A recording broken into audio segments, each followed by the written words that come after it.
প্রকৌশল খাতে চলমান বৈষম্যের বিরুদ্ধে আজকে আমাদের বুয়েটের সাধারণ শিক্ষার্থীরা রেজিস্ট্রার বিল্ডিং এর সামনে আন্দোলনে নেমেছি।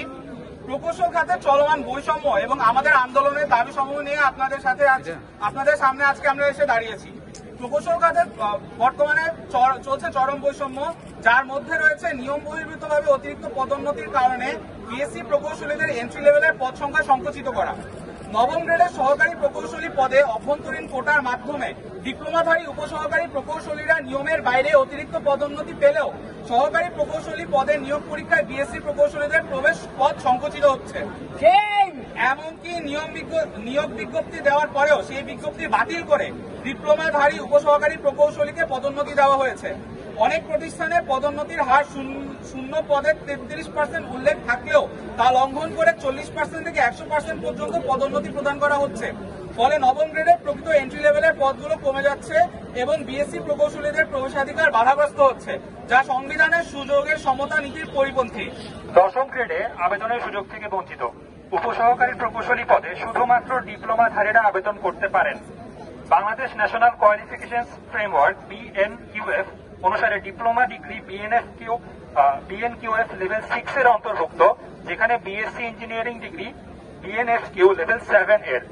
নিম্নতর লেভেলের ডিপ্লোমা ডিগ্রিধারী প্রার্থী যেখানে আবেদন করতে পারে, সেখানে উচ্চতর লেভেলের বিএসসি ইঞ্জিনিয়ারিং ডিগ্রিধারী আবেদনের সুযোগ থেকে বঞ্চিত হচ্ছে। অথচ প্রতিবেশী দেশগুলোতে এই অনিয়ম নেই। প্রকৌশলী পদবীর অনিয়ন্ত্রিত ব্যবহার।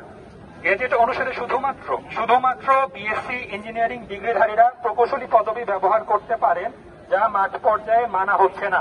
আমাদের নাগরিক ও সাংবিধানিক অধিকারের পরিপ্রেক্ষিতে আমাদের 3 দফা দাবি রয়েছে।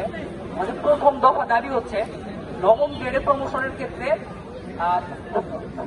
ক্ষেত্রে প্রার্থীকে অবশ্যই বিএসসি ডিগ্রিধারী হতে হবে এবং পরীক্ষার মাধ্যমে প্রমোশন পেতে হবে। এই জায়গায় কোন প্রকার কোটা বা সুবিধা দেওয়া যাবে না।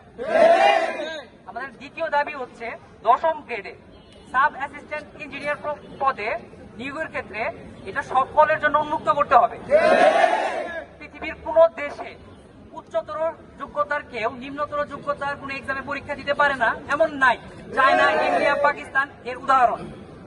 আমাদের তৃতীয় দাবি হচ্ছে বিএসসি ডিগ্রি ব্যতীত কেউ ইঞ্জিনিয়ার পদবি ব্যবহার করতে পারবে না। ধন্যবাদ। উত্তীর্ণ হতে হবে এবং ন্যূনতম বিএসসি ইন ইঞ্জিনিয়ারিং হতে হবে। কোটার মাধ্যমে কোনো পদোন্নতি নয়, এমনকি অন্য নামে সমমান পদ তৈরি করেও পদোন্নতি দেওয়া যাবে না। আমাদের 2 নম্বর দাবি, টেকনিক্যাল দশম গ্রেড বা উপসহকারী প্রকৌশলী বা সমান পদের নিয়োগ পরীক্ষাতে ডিপ্লোমা ও একই ডিসিপ্লিনে উচ্চতর যোগ্যতা সম্পন্ন বিএসসি ইঞ্জিনিয়ারিং স্নাতক উভয়ের জন্য উন্মুক্ত করতে হবে। আমাদের 3 নম্বর শেষ দাবি, বিএসসি ইন ইঞ্জিনিয়ারিং স্নাতক ব্যতীত প্রকৌশলী পদবী